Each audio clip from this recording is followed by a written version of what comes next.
professora Delma. Vamos lá, dar uma aqui, ó. Olha só. A nossa parte de conhecimentos gerais e atualidades, ela vai vir assim, ó, galera, ó. Temos aí, ó, conflitos sociais, pobreza, fome e direitos humanos. Nós temos a aula lá no nosso canal, para que vocês possam assistir aqui nesse canal mesmo. Temos aí, ó, mundo do trabalho, mobilidade, imigração, emergência em saúde. Nós acabamos de fazer, não foi, professora Delma?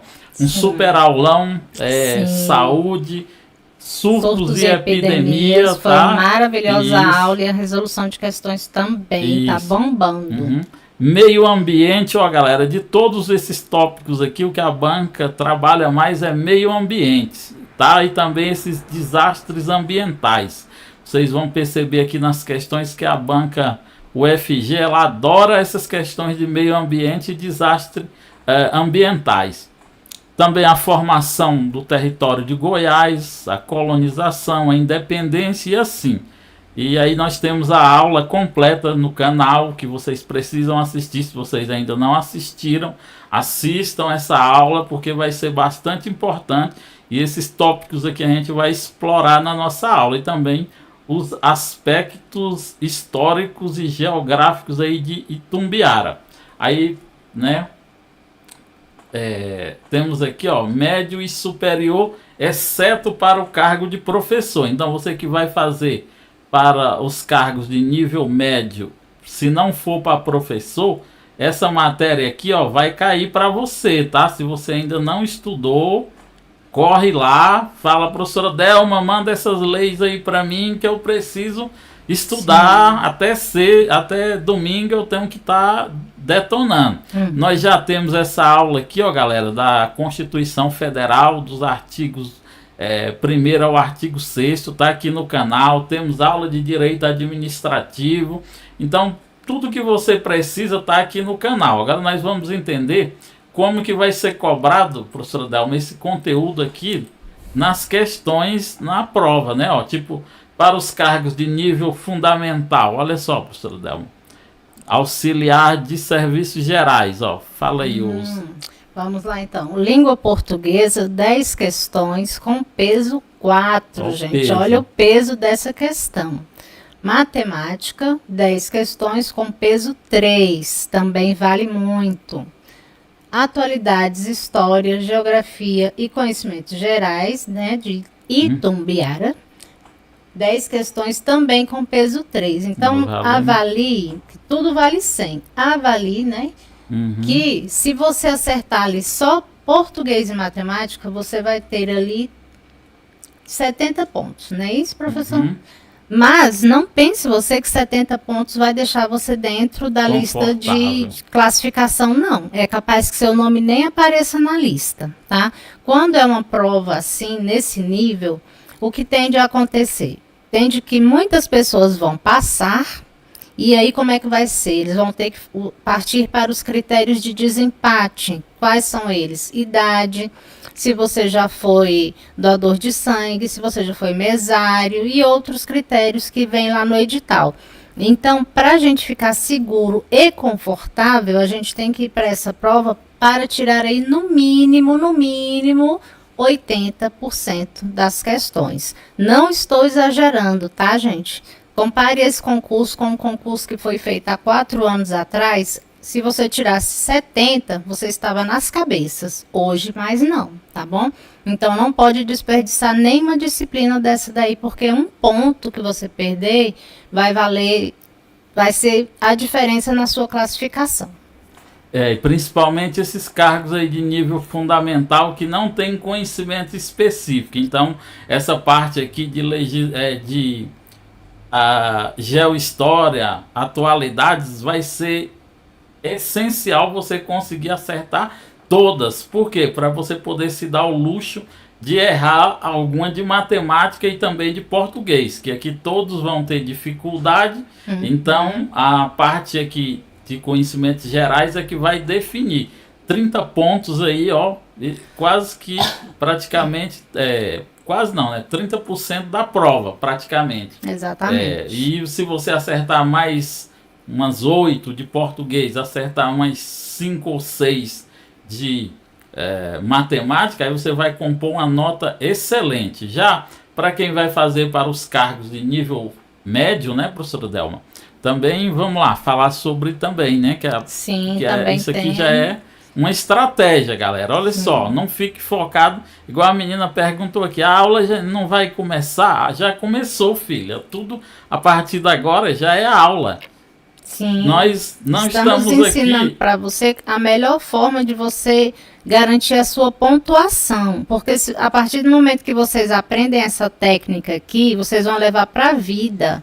Não vai ser usado só agora. Vocês vão levar para a vida de vocês, né? A gente tem uma colega aí que já faz concurso há muito tempo, então ela sabe dessas técnicas aqui, porque a gente vai com o tempo aprendendo. Você que está chegando de primeira vez, você nunca ouviu falar sobre isso, então é um conhecimento a mais que você está tendo, tá bom?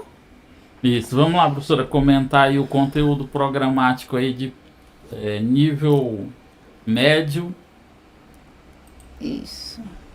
Vamos lá então, nível médio. O que a gente tem aqui, né? Dentro desses cargos aqui, que você escolheu um deles, língua portuguesa, 10 questões com peso 2. Veja que o peso diminuiu, mas também faz a diferença.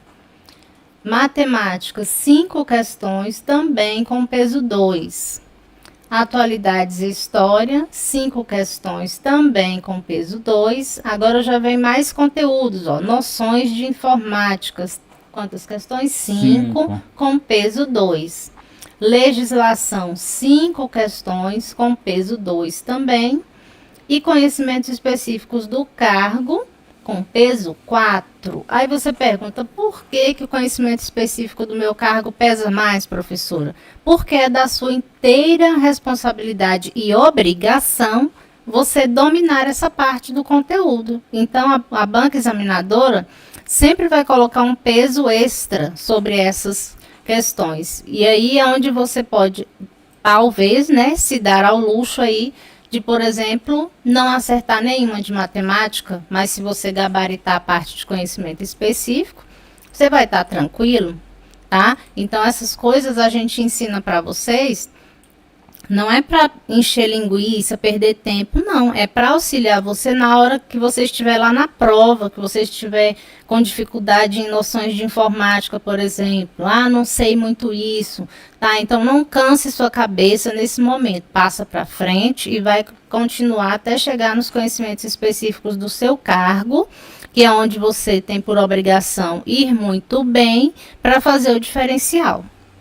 Isso aí, galera, olha só, então aqui a estratégia é a mesma, a informática todo mundo vai ter dificuldade, matemática todo mundo vai ter dificuldade, então legislação todo mundo vai ter dificuldade, então você vai focar mais em português e conhecimentos específicos, que só aqui já vão gerar para você, se você acertar todas, 60 pontos, então a estratégia é essa, ó, tentar acertar ou gabaritar português e gabaritar conhecimentos específicos, né? Tanto Sim. Para os cargos de médio como médio técnico vai ser a mesma quantidade. Aqui aumentou, vão ser 15 de específica para quem vai fazer para técnico em contabilidade. Então, a estratégia é a mesma.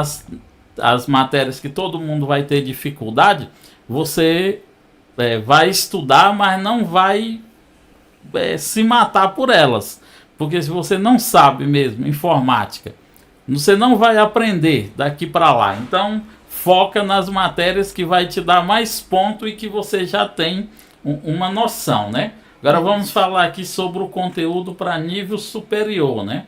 Aí temos aqui a parte de legislação, ética no setor público, lei 8.429, a lei 9.784, temos aí o decreto 7.724 e a lei, o decreto 9.830, né? Aí tem aqui o que você vai precisar estudar, também direito administrativo, constitucional e assim sucessivamente, exceto para professor.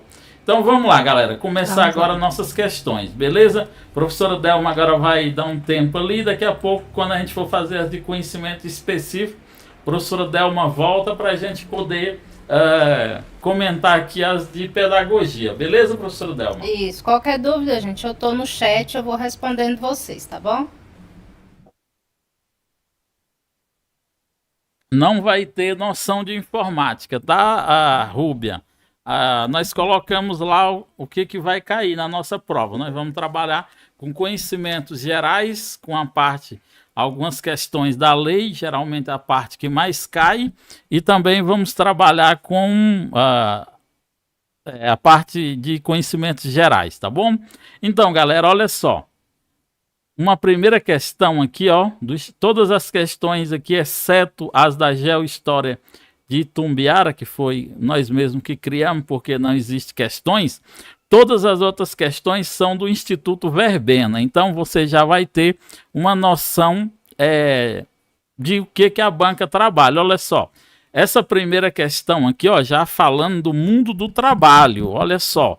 E olha como é que eles cobraram essa questão. Não tem nada praticamente a ver com trabalho, assim, em si, falando, né? Mas se você perceber, nós estamos falando de mundo do trabalho. Fala assim, ó. Em entrevista ao Financial Times e reproduzida parcialmente pela Folha, aí a matéria, né? A reportagem IA, né? Inteligência Artificial, arrisca disrupções substanciais no mercado de trabalho. Olha só, a inserção de tecnologias, né, de inteligência artificial no mercado de trabalho. Olha só, nós temos a nossa aula sobre trabalho, tá? Aqui no canal. Alerta às autoridades do FMI em 18 de junho de 2023. A economista Gita Rarará disse: a inteligência artificial ela pode ser tão perturbadora quanto a Revolução Industrial foi na época de Adam Smith, né? Essa perspectiva perturbadora se deve a qual razão? Olha só, galera, é uma questão, ela é meio complexa, né? Porque envolve você ter uns conhecimentos sobre a Revolução Industrial, sobre quem é Adam Smith. E aí, ó, o examinador, ele é muito malvado. Ele já colocou logo uma errada que dá a impressão que está certa na primeira. Aí você olha, aparição do capital produtivo, reordenação da forma produtiva, ascensão do mercado digital. Ó, falou de digital, falou de inteligência artificial e falou de trabalho manual, abolição. Automaticamente você já iria ter a tendência a marcar uma dessas duas aqui. Mas qual a nossa resposta correta? A nossa resposta correta é a letra C. Porque, olha só, está falando do contexto da Revolução Industrial. Adam Smith, ele foi um teórico econômico, né? Ele escreveu vários livros aí sobre... um dos seus livros chama A Riqueza das Nações e outro A Mão Invisível do Estado. A Revolução Industrial, ela aconteceu entre o século 17, 18 e 19 em alguns países, né, principalmente na Inglaterra. E qual foi o principal contexto aqui que nós podemos não constatar? Porque estamos falando de substituição, reordenamento de forma produtiva.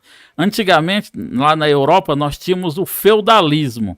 O feudalismo, o que é o feudalismo? Era que a pessoa trabalhava para um senhor feudal na terra, ela estava ligada à terra, e aí com a Revolução Industrial houve uma nova reordenação da forma produtiva, né? Agora, em vez de serem só produtos que iam ser produzidos em pequena escala por artesãos ou por pessoas que produziam em pequena escala, agora esses produtos vão serem construídos em máquinas, né? Vai surgir a máquina a vapor e aí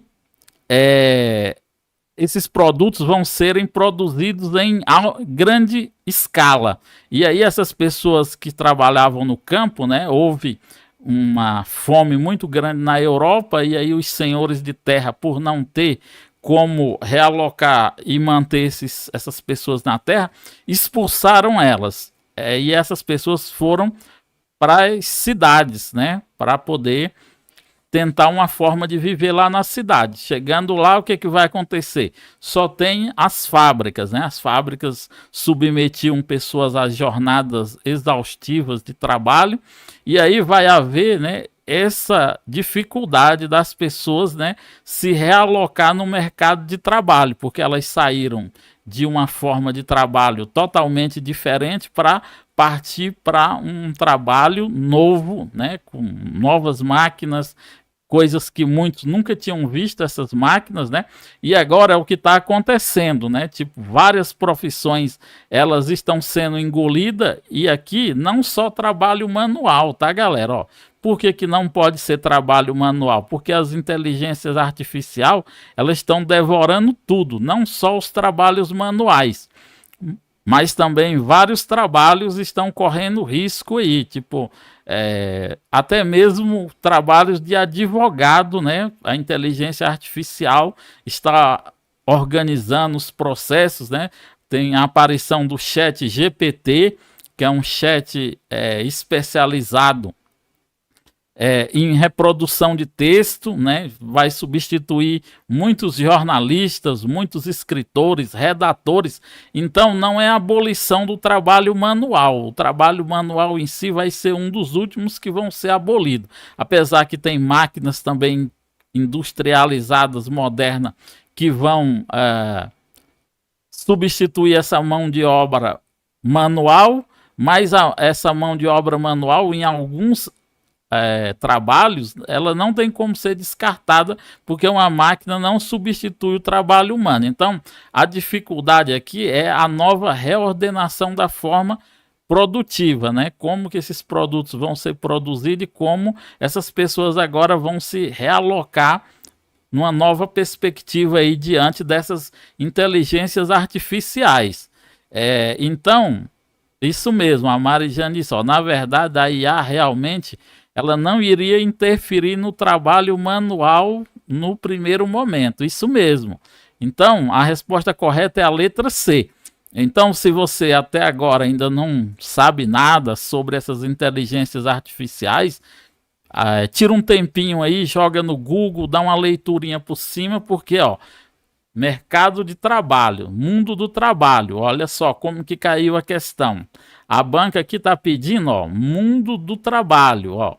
Mundo do trabalho. Então, isso aqui envolve o mundo do trabalho. Não são questões meramente falando, não sei o que, o trabalho. Mas vai trazer o Instituto Verbena, ele tem um lado bom e tem um lado ruim. Por quê? Porque as questões geralmente são a partir de textos. Eles dão um texto, é cansativo, mas aí muitas vezes você consegue acertar só por intuição, por interpretação e compreensão do texto. Nem precisa, às vezes, você conhecer muito sobre o assunto, só pelo contexto, né? A interpretação e a compreensão do texto você vai conseguir responder. Agora, se você sabe de fato o assunto, aí melhor ainda, tá bom? A nossa questão número 2, ó, falando de meio ambiente e sustentabilidade, né? Falando aí, ó, a questão número 2, falando aqui da nossa agenda ESG, né? Que é uma agenda que veio apresentando aí. ESG quer dizer governança, sustentabilidade e o social. Então, uma nova forma de governo que está preocupada tanto em manter os recursos naturais e também o social, né? Porque devemos explorar os recursos naturais agora e também garantir que esses recursos naturais sejam utilizados pelas gerações futuras, né? A sustentabilidade, né? Ela vai surgir a partir de 2004, né? A ONU vai sugerir essa agenda ESG, né, da governança de sustentabilidade e meio ambiente, em 2004. Na época, o secretário das Nações Unidas era Kofi Annan, né? Ele fez um desafio aos 50 presidentes das maiores nações em desenvolver novas formas de trabalho, tecnologia, visando os pilares que foram estabelecidos, que é o ambiental, o social e esse tipo de governança focada, preocupada com essas principais desafios aí que o Kofi Annan, que era na época o secretário de Segurança da ONU, o secretário-geral da ONU, propôs, né? A nossa agenda aí, ela tenta equilibrar os interesses financeiros de curto prazo, né, com preocupações com o meio ambiente. Então, a nossa resposta dessa questão aqui, galera, ó, essa aqui, ela é até mais fácil, né? A nossa questão aqui é a nossa letra D, que vai trazer um texto aqui, né? Vamos ler o texto. Aí fala assim, ó: leia o texto a seguir. A agenda ESG chegou ao ecossistema de inovação, mas não está presente na maioria das startups. Professor, o que são startups? São grandes empresas, grandes corporações. De acordo com a pesquisa realizada pela Associação Brasileira de Startups, 15,7% possuem projetos focados em ações sociais. 11% focados em projetos de impacto do negócio no meio ambiente, em geral, de resíduos, reciclagem, poluição e reciclagem. 7% relatam iniciativas em todas as frentes do ESG, né? E apenas 5% tem iniciativa de governança com ética e transparência, código de ética, cultura e compliance. Olha só, galera. Então, olha, as que estão preocupadas com esses são a menos, ó, 7% e 5,3%. As outras apresentam algumas características, mas as que realmente estão enquadradas dentro da agenda são as que representam apenas 7,4% e as que representam 5,3%, sendo que algumas dessas 5,3% estão dentro desse percentual de 7,4%. Então, a nossa resposta Então, fala assim, ó, os dados apresentados indicam qual o obstáculo para a relação entre o meio ambiente e o mercado brasileiro. É o déficit de biotecnologia? De maneira nenhuma o texto falou em biotecnologia.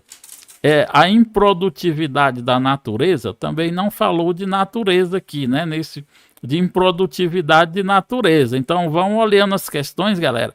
Se tem no texto alguma palavra que é sinônimo, alguma palavra que dá a entender sobre improdutividade, não tem. Falou sobre baixo potencial de lucro? Também não. Qual a nossa resposta? A falta de inovação sustentável, né? Por quê? Porque apenas 7,4% das empresas e 5,3% estão preocupadas, né, chegando aí a um percentual de menos de 13% das empresas estão preocupadas com a agenda, né, ESG. Tá vendo como que analisa a questão? E tem que ser rápido isso, tá? Isso mesmo, letra D, errei quando digitei. Muito bem, vamos lá, galera, participando, tá? Vamos respondendo aí, não tenham vergonha, a hora de errar é essa, tá? Por quê? Porque aqui nós temos a oportunidade de tirar uma dúvida e de errar. Domingo não tem mais como errar. Se você errou, já é um ponto a menos aí na sua prova, tá bom? Vamos lá falar agora sobre a nossa questão, ó, número 3. Vai também trazer tá na expectativa aí do meio ambiente, da sociedade. É uma mistura aí, ó. Fala assim, ó, leia o texto. Um estudo brasileiro sobre a prevalência e o impacto da co-infecção de malária e parasitoses intestinais em aldeias Yanomamis acaba de ser publicado. O poliparasitismo, né? Ou seja, a infecção por mais de um parasita, foi identificada em 83,7% dos indígenas. De quais indígenas nós estamos falando? Dos Yanomamis, né? Coordenado pela cientista da Fiocruz, Joseli de Oliveira Ferreira, o estudo foi realizado no Polo Base Marari, né? Que é uma base que tem lá nas terras, né? Uma comunidade indígena Yanomami localizada ao norte da Amazônia brasileira, na fronteira com a Venezuela. Foram incluídos no estudo 450 indígenas, né? Então um número muito alto para ter uma boa amostragem, né? Distribuída em 4 aldeias: a aldeia Alapuzi, Castanha Arrima, né? E Gasolina e Taibrapa, né? Uns nomes bem estranhos porque é na linguagem deles lá. A coleta das amostras foi realizada em viagem às aldeias e durante cerca de 30 dias. Ressalto que, aí ela faz uma observação, ó, ressalto que todos os indivíduos diagnosticados positivos, eles foram tratados logo após o trabalho de campo, né, o trabalho da pesquisa. Além de levarmos os medicamentos para os agravos diagnosticados, treinamos os técnicos, né, do distrito sanitário para auxiliar no estudo, disse a pesquisadora. Aí temos aqui o link, né? Aí vamos lá. Então, a efetividade de tal política pública, ela é confirmada pela. Então, o que nós queremos, o que a questão quer saber? Então, para que essa política pública, que política pública é essa, professor? Para que essa pesquisa tenha de fato alcançado o seu objetivo, né? Em outras palavras, a questão quer dizer, o comando da questão quer dizer isso, em outras palavras, para que a pesquisa tenha de fato conseguido alcançar seu objetivo, é preciso que seja confirmada o quê? Aí nós temos aqui a manutenção da sociodiversidade, a extinção das doenças tropicais, a redução dos gastos públicos ou a obtenção de visibilidade. Vamos lá, galera. Qual vocês acham que é essa resposta aí? Vocês acham que eles estavam procurando extinguir as doenças tropicais, né? Então não é a extinção das doenças tropicais, né? Por quê? Porque para extinguir as doenças tropicais, esse estudo pode contribuir para isso, mas a primeiro ponto não é esse o objetivo, né? Extinção de doenças tropicais, porque a partir dos dados coletados, um outro instituto pode começar a desenvolver uma vacina, desenvolver um medicamento para combater, mas o objetivo da pesquisa não era esse. Aí a letra C vai falar assim, ó. Então já marca aqui, ó, não era a extinção das doenças tropicais. A redução dos gastos públicos também não, né, galera? Se a pesquisa gastou foi muito dinheiro para mandar esse tanto de técnico, a Cristiane diz que está sem som. Vê aí, professora Delma, se está sem som. Não era a intenção de redução de gastos públicos, porque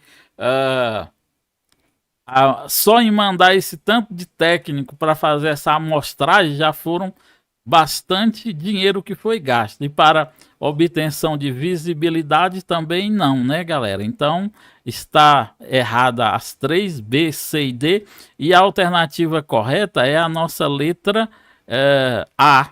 A manutenção, o que é a sociodiversidade? São, sócio quer dizer povos, gente, e diversidade quer dizer diversidade de pessoas, né? A manutenção para a manutenção da diversidade das pessoas. Com isso, o que é que nós podemos entender? E aí, galera, essa questão aqui, né, ela está ligada a crise humanitária que aconteceu com os Yanomamis, né, por falta de políticas públicas, né, durante o governo anterior, né, como vacinação, o envio de profissionais de saúde, envios de alimentos, né, houve muita morte de crianças com desnutrição, essas doenças tropicais, né, que são típicas lá também, faltou esses profissionais de saúde para serem tratadas. Muitas mortes, né, tanto de adultos como de crianças aconteceram. Então foi uma espécie de omissão, né, do governo para com essas comunidades indígenas, né? Então o fator da pesquisa era manter a sociodiversidade, né, que é o que configura o nosso Brasil, que é várias etnias, né? Temos o negro, temos o branco, temos o indígena. Tá vendo como essas questões elas são bem mais complexas do que a gente imagina? Por isso que a gente sempre fala, galera, quem está estudando para concurso público, isso, ó, Maísa Oliveira, a manutenção da diversidade dos povos, pois uma epidemia pode diminuir esses povos. Muito bem, acertou o Bruno. O Bruno Silva ela falou o nome dela, tá usando o celular do marido. Então vamos lá, galera. Então vamos lá para nossa questão número 4, né? A questão número 4 também vai trazer aqui. Observe o gráfico, né? Então deixa eu dar dar uma. Ficou meio. Agora, ó, galera, falando de fome, nós temos uma aula lá no nosso canal falando sobre isso, ó. Fome, né? Então, ó, 41,3%, que é esse azul aqui, está relacionado à segurança alimentar. Lá na nossa aula a gente fala o que é segurança alimentar. Quando se tem acesso físico e social, econômico, permanente, seguro, mas não tem alimento suficiente, né? As pessoas têm dinheiro, mas não tem alimento suficiente, né? Aí temos aqui 28,6, a insegurança alimentar leve, que é o quê? Quando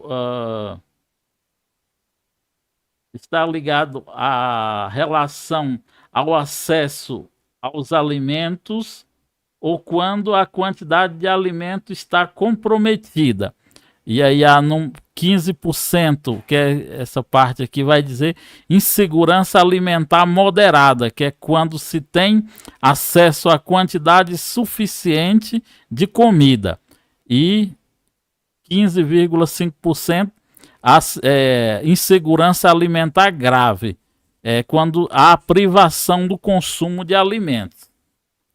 Então, de que forma o levantamento desses dados permite aprimorar o combate à fome no Brasil, né? O combate à fome, né? Apresentando os dados mais importantes que a realidade, será se isso seria suficiente para combater a fome? Só apresentar um novo dado seria suficiente? Na hora, pensem assim, ó. Poxa, já fizeram uma pesquisa. Será se fazendo outra pesquisa ia resolver o problema da fome? Se você achar que não, então você já põe uma pulga atrás da orelha. Definindo pontos críticos da alimentação brasileira. Letra C. Focando somente no perfil da insegurança alimentar grave, né? Olha só. Não, né? Porque se focar num, só vai reduzir 15,5%. Então não é isso. Apontando os gargalos na produção alimentar, também será se só apontando esses dados seria? Então, galera, a nossa resposta correta aqui da nossa questão 4 é a letra B, que vai dizer assim, ó, definindo os pontos críticos da da alimentação brasileira, né? Então temos aí definir quais são esses pontos mais críticos. Então nós vimos aí que são esse aqui, ó, que vai somar o maior número aí, ó, soma 28 mais 15 mais 15, né? Aqui dá 30,7 com 28, praticamente quase que 59% da população, né, está em algum tipo de insegurança alimentar. Então, definindo essa parte aqui, ó, e buscando uma solução. Então, logo a nossa resposta correta é a letra B, né, definindo esses pontos críticos da alimentação brasileira. Beleza? Mais uma questão aqui, questão número 5, falando de... E falando aqui, galera, né, lá na nossa aula sobre fome e miséria, né, então, hoje no mundo, né, nós temos 700 milhões de pessoas passando fome no mundo. Isso representa 10% da população mundial, né? Nós temos aí praticamente 7 bilhões de pessoas e temos 700 milhões de pessoas passando fome no mundo. Só aqui no Brasil nós temos 33 milhões de pessoas que estão passando fome. Os principais motivos aí para essa grande quantidade de fome no mundo: a má distribuição dos alimentos, né, e até mesmo o desperdício, as guerras e conflitos, né, que geram essa insegurança alimentar. Então, esses são os principais dados aí que a gente pode tirar da conclusão dessa questão.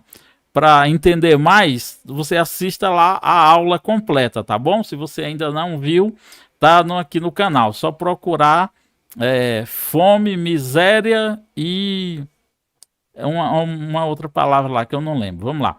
Então, ó, a questão número 5 vai falar também de meio ambiente, falar do desmatamento do cerrado, né? Uma questão que envolve praticamente aqui a região centro-oeste e o Brasil. Então, o cerrado ele saltou de 680 mil,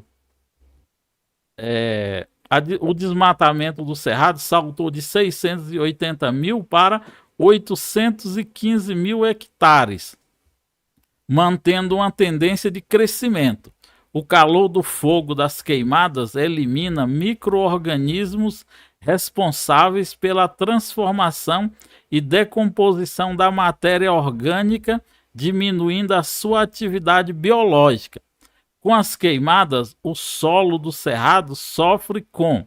Aí nós temos aqui, né, galera, as opções. Letra A liberação de grande quantidade de gás carbônico na forma de CO2 na atmosfera. Olha só, o que a questão está pedindo? Está falando do solo. O solo sofre com o quê? Carbono, a quantidade de carbono liberada na atmosfera vai afetar em alguma forma gravemente o solo, né? Pode ser que não tenha chuva, mas não é de fato o grande vilão do solo, né? O aumento da vulnerabilidade do ar, né? Com a migração de espécies da fauna, E aqui, ó, galera, a nossa resposta correta é essa aqui, a letra C. A redução da fertilidade pela... Deixa eu diminuir aqui. A redução da fertilidade pela perda de nutrientes do solo por lixiviação, né? Vamos entender o que é isso aqui, ó. Então, ó, se você ler a questão, você vai entender que a questão está falando sobre queimadas, sobre a destruição de micro-organismos responsáveis pela transformação e decomposição da matéria orgânica. Então, quando esses micro-organismos, que são bactérias, fungos, eles morrem, vai diminuir aí, né, uma atividade biológica que vai afetar o solo. Então, a única que tem alguma coisa a ver com solo é a nossa questão C, né? Aí letra D, a redução da biodiversidade. O que é a biodiversidade vegetal, né? As plantas, né?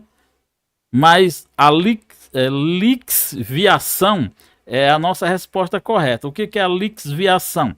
Ela é um processo de retirada de nutrientes do solo, né? Ela pode ser por diversos agentes, pode ser agentes naturais, como a chuva, né? E também a maioria acontece por ações antrópicas, né? Quando nós falamos de ações antrópicas, eu vou escrever aqui, ó, antrópicas. Nós estamos falando de ações do homem. Espera aí, antrópica. Ações do homem na natureza. Ou ações humanas, né? Antrópicas. Aí, e o que vai acontecer? Essas ações antrópicas são ações do homem na natureza.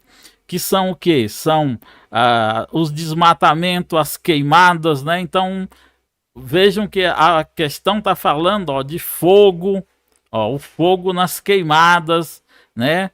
Elimina os micro-organismos. Na hora de analisar a questão, você tem que pensar tudo isso, ó, porque falou, talvez você não conhecia essa palavra, mas aí agora você já anota. Lixiviação quer dizer o quê? Um processo de retirada de nutrientes do solo por diversos agentes. Podem ser agentes naturais, como chuva, erosão, né? Ou também ações humanas, como desmatamento e queimada. Já anota aí no seu material, anota no seu caderno, tá bom? O Instituto Verbena, ele adora essas questões relacionadas. Você já percebeu, né, que as questões de meio ambiente são as que são mais cobradas, né? Eu fiz um compilado aqui, peguei questões da prova de Morrinhos, de outras provas, de Brasabrantes, e aí, ó, nós estamos percebendo que o que eles mais focam são em questões relacionadas a meio ambiente, tá bom? Então é essa parte aí que você vai dar uma aprofundada até domingo para você conseguir acertar algumas questões aí importantes aí para sua prova. Vamos lá para a questão número 6. Fala assim, ó, quando o médico e geógrafo José de Castro publicou em 1946 o livro Geografia da Fome, ó, mais uma vez, ó, Fome, Miséria, né? Aquela nossa aula que nós temos lá no canal. O Brasil passava pelo processo de redemocratização, né? Essa redemocratização não é essa de 1981. Aqui, ó, nós estamos falando final da era Vargas. Vargas saiu do poder. A ditadura Vargas ou o Estado Novo acaba em 1945 e vai haver uma redemocratização. Não é essa de 1985, tá? E tentava enfrentar suas fraturas mais evidentes. Em 2022, o Brasil volta ao mapa da fome. Olha só, em 2022, qual o cenário que nós estávamos vivendo? Fala aí, galera. Leaks mesmo. Isso. Muito bem, olha, a Mari tá detonando aí, galera. Vamos lá, participando também. Não deixa só a Mari roubar o protagonismo da live, não. A Maísa também participando. Vamos lá. A Maísa, se não me engano, parece que ela é da área da história também. Não sei se é ela que é professora de história também. Então, galera, olha só. Que contexto em 2022 nós estávamos vivendo? Então, na hora de analisar a questão, você tem que pensar sobre isso, né? Então, o Brasil volta ao mapa da fome, registrando 33 milhões de pessoas em estado de insegurança alimentar, tá vendo? Mais uma vez falando de fome, né? Que a banca pediu lá na questão. Daí as pessoas não estudam. E aí, na hora, chega lá, perde a questão. E muitas vezes uma questão pode ser o suficiente para tirar você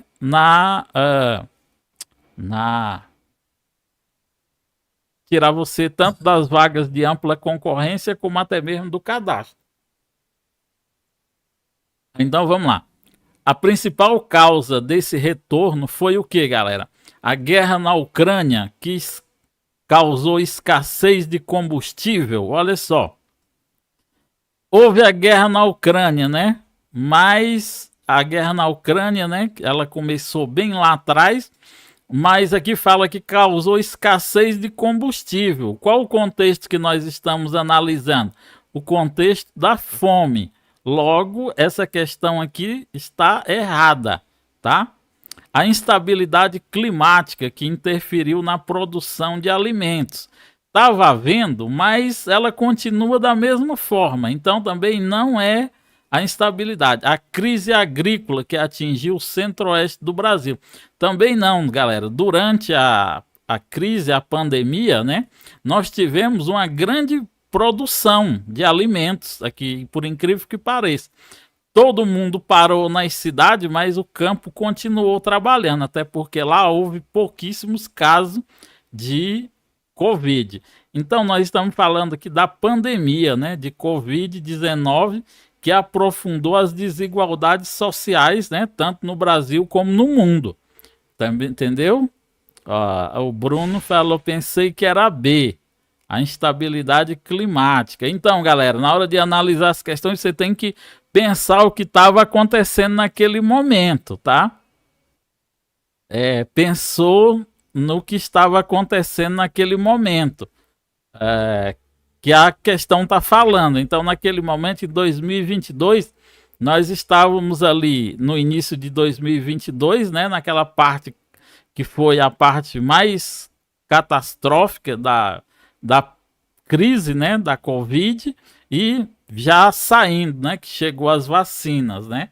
É uma questão bem interpretativa, questões bem interpretativas. Isso mesmo, N10. As questões da banca UFG, elas são desse tipo, do Instituto Verbena, né, que é ligada ao UFG. Elas são desse tipo, texto e interpretação de texto, tá bom?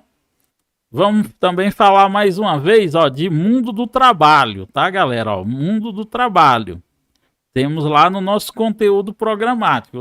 A pessoa não pode alegar que não tem no edital. Então tá lá, o mundo do trabalho.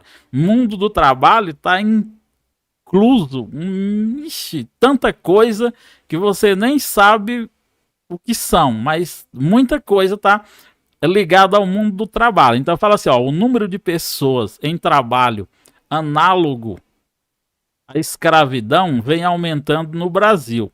O maior número de trabalho em situação análoga à escravidão desempenha atividades no trabalho. Vamos lá, galera, essa aqui eu quero ver. Isso, a Mari está falando, a guerra interferiu na economia, mas não diretamente na fome. Isso mesmo, isso mesmo, a Mari tá aí. O Dione Lucas disse que acertou essa também. Bora lá, galera, participando. Se acertou, comemora. Se não acertou, comemora também, porque aí você pode ter a oportunidade de tirar a dúvida e hoje não é o dia da prova. Essa aqui, galera, é para todo mundo acertar, tá? Se errar, eu vou xingar. Eu vou xingar vocês. Brincadeira, tá, galera? Tá bom? Vamos lá. Então, o que é o trabalho análogo à escravidão? Né? Então, o trabalho análogo à escravidão, galera, ele é o quê? Nós temos aqui, ó, no Código Penal Brasileiro, no artigo 149, fala que o trabalho análogo à escravidão, ele é o quê? A submissão a trabalhos forçados ou a jornadas exaustivas de trabalho, a sujeição a condições degradantes de trabalho e a restrição da locomoção do trabalhador. Onde que isso pode acontecer com maior frequência? No meio rural, né, galera? Por ter pouca fiscalização, ter pouco policiamento, eles acabam fazendo isso, principalmente na região norte do país, né?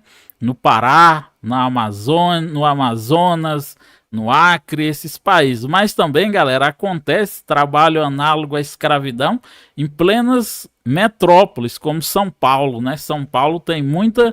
O pessoal riu agora, professora Débora. Eu falei que eu ia xingar se eles errassem esse aqui. É, isso. Então, galera, olha só. Acontece também trabalho análogo à escravidão nas grandes metrópoles, cidades como São Paulo, né? Vem muitos venezuelanos, bolivianos, tal, e como lá onde eles peruanos, eles são muito bons de costuras, tem as grandes indústrias, né, têxtil, que pegam essas pessoas e colocam elas em galpões parecidos com aquelas que tinham na época da Revolução Industrial. E essas pessoas, elas trabalham praticamente por comida e local para morar, tá? Não é só no tempo da escravidão, tá bom?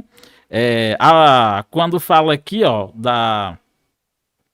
do trabalho análogo ao crime, né, à escravidão, então nós estamos falando disso, tá bom? Vamos lá agora para outra questão também, essa aqui se vocês errar também, eu vou ficar fulo da vida. Sobre reciclagem, ó, galera, meio ambiente também, ó, reciclagem, nossa aula lá sobre sustentabilidade e meio ambiente, nós temos dois slides falando só sobre isso, tá? Isso, a Maísa tá falando assim, queria umas 20 questões assim, então nós vamos ter 15, tá bom, querida? 15 questões. Vamos lá. Isso, ela queria 15 questões fáceis. Ah, entendi. Quem não queria, né, filha? Muito bom. Entendi agora. É isso mesmo. Vamos torcer aí, né? Que venham bastante questões desse tipo. Olha essa aqui, ó. Então, ainda falando de meio ambiente e sustentabilidade, esse tema aqui, reciclagem, está lá na nossa aula.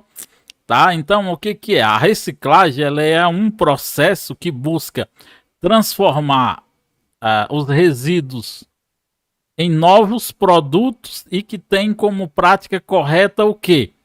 Aí nós temos aqui, letra A, amassar o papel para preservar as suas fibras. Olha que coisa mais maluca, né? Nunquinha, né? Separar o lixo orgânico dos demais materiais recicláveis? Logo, a nossa resposta é essa, né? Então vamos anotar logo aqui, mas vamos analisar as outras questões, tá, galera? Nosso objetivo aqui é saber por que a questão está errada e por que a questão está certa, tá bom? Não só saber por que acertamos e marquei o gabarito certo, mas também temos que saber por que está errada. A letra C vai falar assim, ó, descartar materiais eletrônicos junto com lixo comum, também, né, viajou na maionese. Encaminhar embalagens para reciclagem sem limpar a sujeira, também não, né, galera? Olha só, essa aqui também, se vocês errarem, eu vou pirar.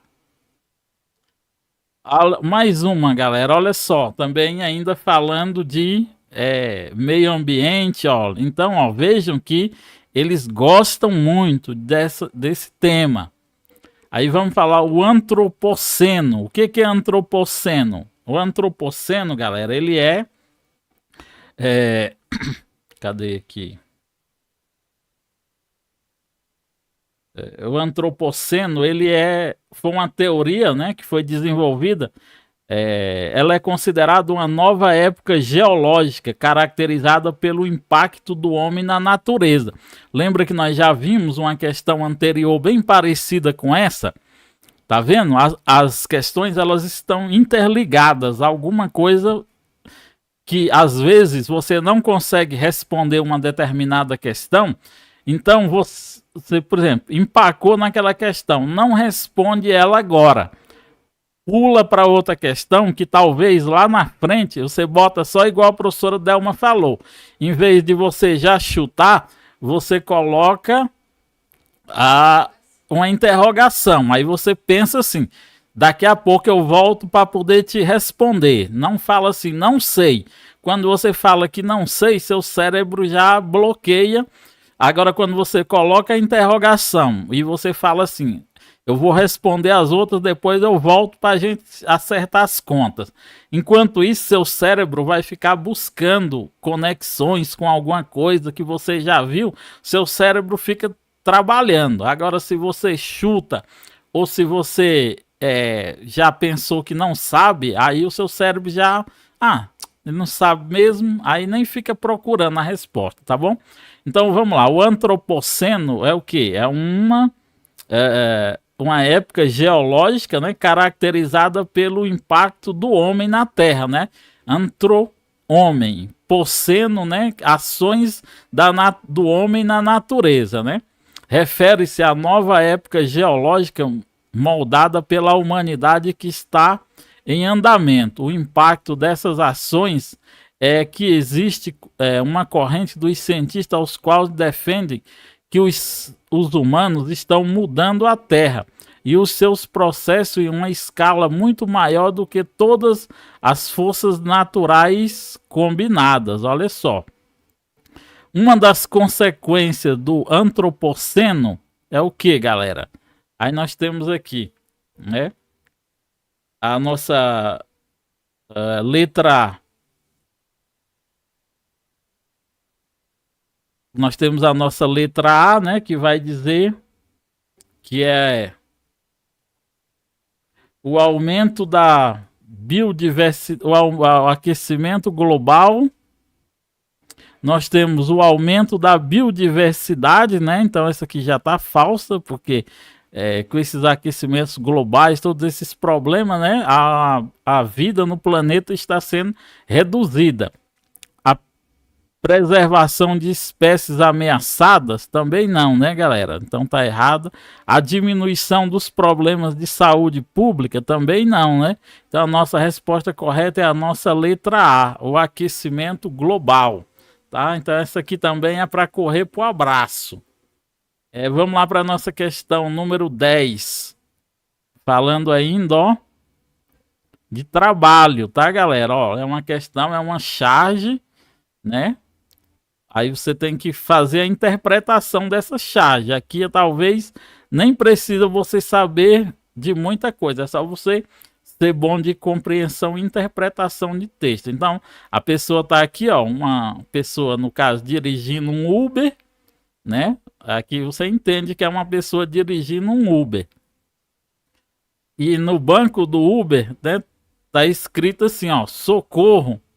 Estão me escravizando, né? Ou o homem está pensando, alguma coisa do gênero. Então, fala assim, a escravidão legalmente abolida no Brasil não significou o fim de toda forma de exploração humana nas relações de trabalho. Ó, novamente falando de mundo do trabalho. Verifica mesmo assim um aumento no número de pessoas que têm trabalhos precarizados, acarretando graves consequências econômicas e sociais, como exemplifica a charge ao apresentar. Então, o que a charge está apresentando? O risco do trabalho com aplicativos de viagem? Claro que não, né, galera? As condições de trabalhos autônomos no país? Vamos guardar essa. O retorno gradual do sistema escravista no Brasil? Também não, né, galera? A possibilidade de cada pessoa ser seu próprio patrão? Também não, né, galera? A nossa resposta correta é a letra B, tá? As condições de trabalhos autônomos no país, né? O que essas condições de trabalho autônomo? É uma crítica ao capitalismo, né? Que gera uma falsa sensação de independência financeira nas pessoas. As pessoas se acham porque estão trabalhando ali, não tem patrão, elas estão tendo independência financeira, mas isso é só uma falsa ilusão, né? A abolição da escravidão, ela se deu, né, em 1888, com a Lei Áurea, né, com a princesa Isabel, que libertou os escravos, mas não promoveu as devidas providências, né, para fazer uma abolição da escravidão sustentável, né? Os escravos continuaram nas fazendas, né? E aí faz um paralelo com isso aqui, mas não tem nada a ver com a escravidão em si, mas com essas novas condições de trabalhos autônomos no país que causa gera sensação, uma falsa sensação de independência financeira. A nossa questão número 11, ó. Ela vai falar de leia o texto. Então, em virtude da grande quantidade de rejeitos, ó, também mais uma de meio ambiente e sustentabilidade, tá, galera? Em virtude da grande quantidade de rejeitos e da velocidade em que foram liberados, a lama destruiu grande parte da vegetação local e causou a morte de diversas espécies de animais. É importante salientar que a região abrigava uma grande área remanescente da Mata Atlântica, um bioma com grande biodiversidade. Houve, portanto, uma enorme perda. De acordo com o Instituto Estadual de Floresta, a área da vegetação impactada representa 148,38 hectares de terra. Aí vamos lá. Considerado um dos maiores desastres ambientais da história, o rompimento da barragem de uma importante mineradora causou danos irreparáveis, desde a morte de pessoas até a destruição material de comunidades inteiras e de um dos mais importantes rios da região sudeste. O acidente em questão refere-se ao quê? A Oroana, em Rio Verde, a Serra da Mesa, em Minas Sul, a Brumadinho, em Mariana, ou Guilherme Pontes, em Sairé. Vocês acham que é qual? Respondam aí. 11, isso. Vão colocando o número da questão, tá, galera? Coloquem aí. Questão 11C. Colocou já? Vamos colocando aí o número da questão para a gente saber de qual questão vocês estão respondendo. Muito bem, ó. O Carlos... O N10, né, já respondeu aqui, a galera respondendo, diz que é letra C. Muito bem, vamos lá. Nossa resposta correta é mesmo a nossa letra C, Brumadinho, em Mariana, né? Nossa questão número 11, né? O desastre ambiental em Brumadinho, né? Ele aconteceu no estado de Minas Gerais, no dia 25/1 de 2019, né? A empresa Vale, que era responsável pela mineração nesse local, né? Houve o rompimento da barragem Mina do Feijão, 17 milhões de metros quadrados de rejeitos de minério, né? Foram lançados na natureza, teve aí 270 mortes e 11 desaparecidos, né, galera?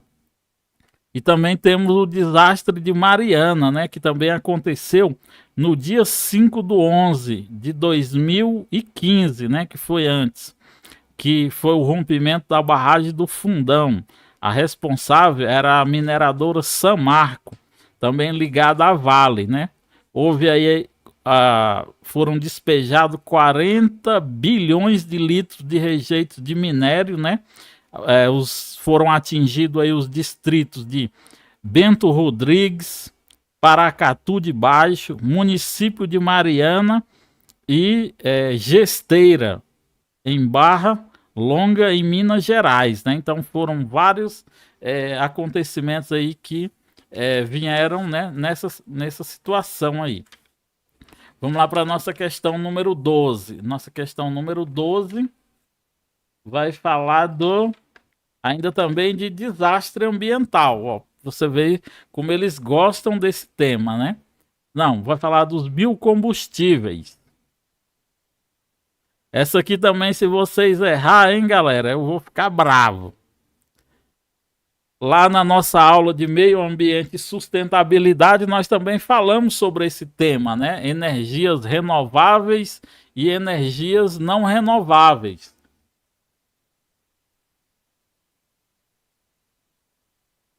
Então, os biocombustíveis são derivados, né, de biomassa renovável e pode substituir parcial ou totalmente combustíveis derivados de petróleo e gás natural em motores a combustão ou outro tipo de geração de energia.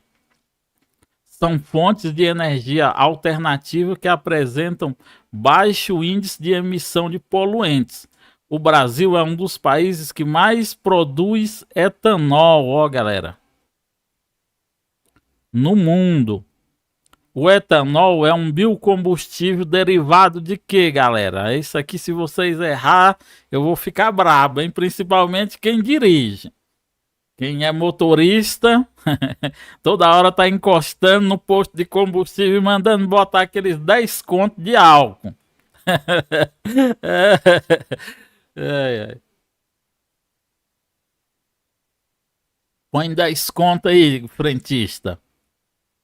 Mas vai mudar tudo isso, galera, quando vocês se tornarem servidores da prefeitura de Itumbiara.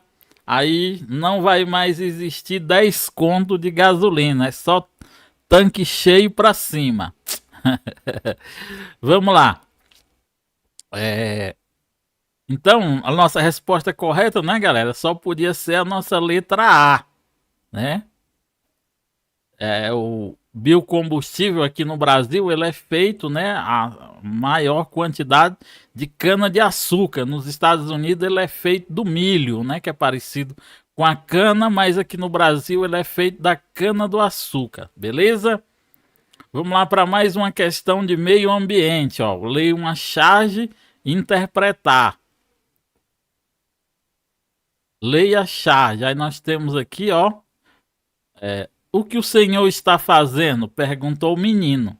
Aí o fiscal, o representante da Vale, ó, uma crítica, respondeu: mineração. Aí ele está cavando aqui um monte de sepulturas, né?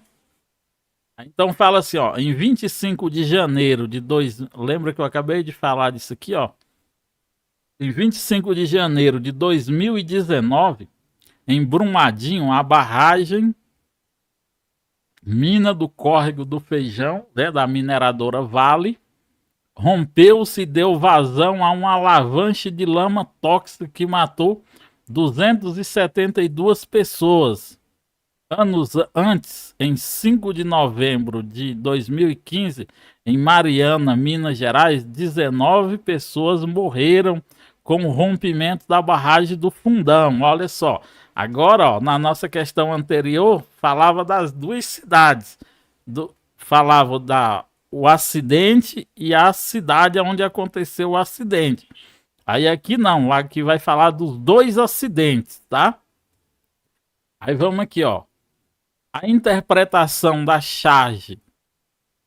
A interpretação da charge acima sugere que, aí temos aí, ó, letra A, a ausência de fiscalização rigorosa sobre as mineradoras torna os riscos eminentes, né? Então essa aqui já é a nossa resposta, tá, galera?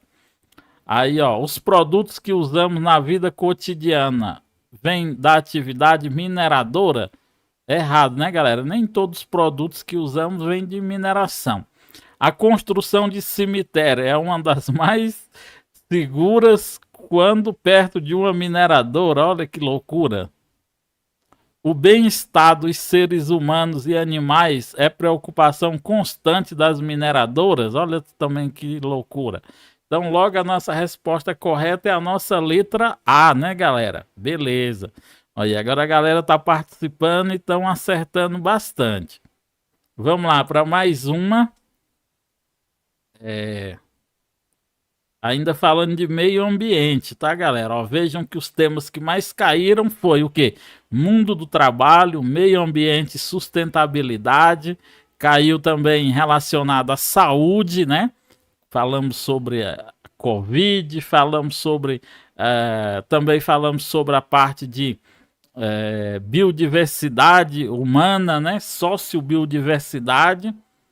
Então, ó, o Brasil, no seu contexto interno, propôs o Plano Nacional de Controle do Desmatamento Ilegal e da Recuperação da Vegetação Nativa em 2020 a 2023, o qual estabelece, entre outras metas, a regularização fundiária, tema importante para o país, sobretudo quando se considera os povos das florestas. Nesse sentido, o Supremo Tribunal Federal, né, o STF, tem discutido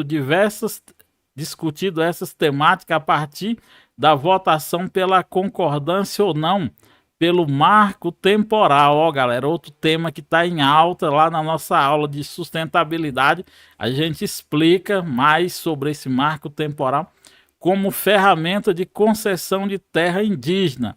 Segundo essa tese jurídica, ó, seriam terras, o que seriam terras indígenas? Elas só são aquelas que na época da promulgação da Constituição já pertencia ou estavam sendo disputadas pelos indígenas, né? Mas a própria Constituição, lá no seu artigo 231, vai falar que os povos nativos, né, eles têm direito às suas terras. E aí, em 2009, vai começar o julgamento da demarcação da terra indígena chamada Raposa Serra do Sol, né, em 2009. Esse julgamento ele encerrou agora em 2023, né, com o julgamento do STF. 11 ministros votaram contra essa tese, enquanto 2 votaram a favor, né?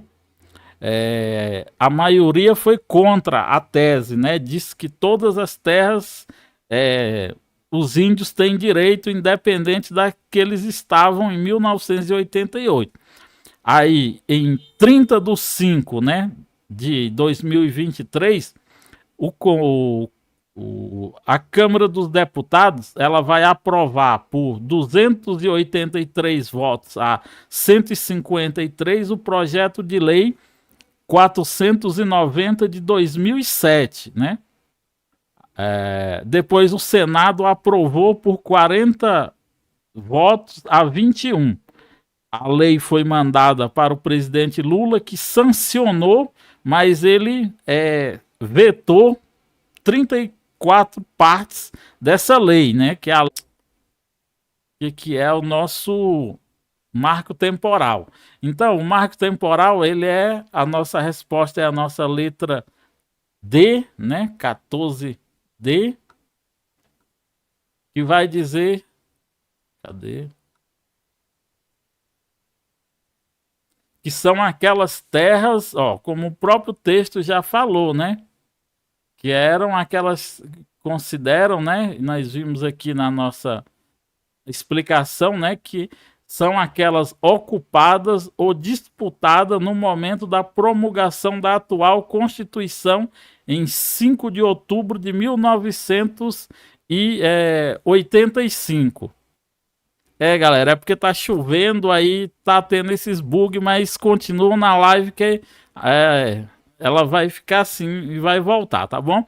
Então, o marco temporal, né, como nós vimos, é aquela tese jurídica que alega que só são terras indígenas aquelas terras aquelas que já estavam ocupadas ou que estavam em disputa no momento da promulgação da Constituição de 1988. Essa é a nossa resposta correta. E aí o STF, né? O STF derrubou essa tese, mas aí o Congresso Nacional, né, criou uma lei garantindo a tese. O presidente da República sancionou a lei, porém com 34 vetos. Ele pegou 34 partes dessa lei e vetou. Depois, novamente, o Congresso Nacional derrubou o veto do presidente.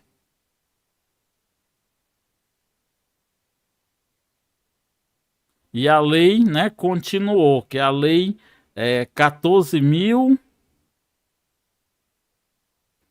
701 de 2023. Tá bom? Então essa é um marco temporal. Essa questão tá caindo muito, tá, galera? Tá despencando em provas. Caiu aqui para Novo Gama, caiu em Cidade Ocidental. Então é um tema aí bom para vocês darem uma revisada e saberem mais sobre o marco temporal. Vamos lá para a nossa questão número 15, né? Que vai falar aí, ó, na década de 1970 marca o início das discussões, mais uma vez falando de meio ambiente e sustentabilidade. A década de 1970 marca o início das discussões mais sistemáticas em meio ambiente internacional, em âmbito internacional, acerca das problemáticas ambientais, em especial junto às Nações Unidas, junto às Nações Unidas. Como símbolo desse processo, ocorreu a primeira Conferência das Nações Unidas do Meio Ambiente, né, que ela aconteceu no Rio de Janeiro. No Rio de Janeiro ela aconteceu em 1992, que é o que nós chamamos de Eco 92. Quem é mais ou menos assim da minha idade, né, tem 30 anos, é dessa época aqui, lembra da Eco 92. Toda hora na Globo tinha essa propaganda, né? Foi em Estocolmo, na Suécia, em Paris, na França, ou em Kyoto, no Japão, né?